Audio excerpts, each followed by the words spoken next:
So guys, today I'm standing with Chris Cusimano, one of my technicians. Right.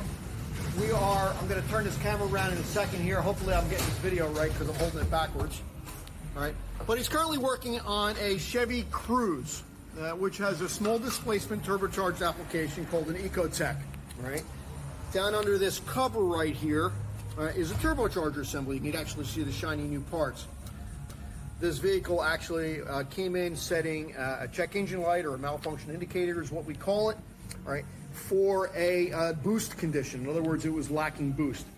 Chris, tell me what you found upon disassembly.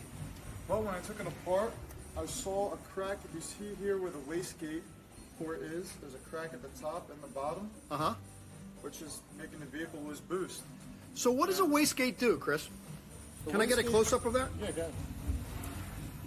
For our viewers, The what does the wastegate wastegate opens do? and closes this port here, which is allowing pressure to be released, regulating boost pressure for the car. So basically, by opening this, it allows the exhaust gases to shoot out through this passage instead of going through the turbocharger, right?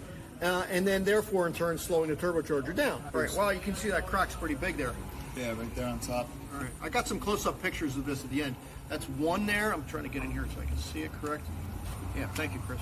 Right down there at the bottom. All right. And on the outside of this turbocharger, you can see actually how the wastegate, this diaphragm actually draws back to open that up. Yep. Clips on and opens and closes the wastegate. Interesting. Very cool.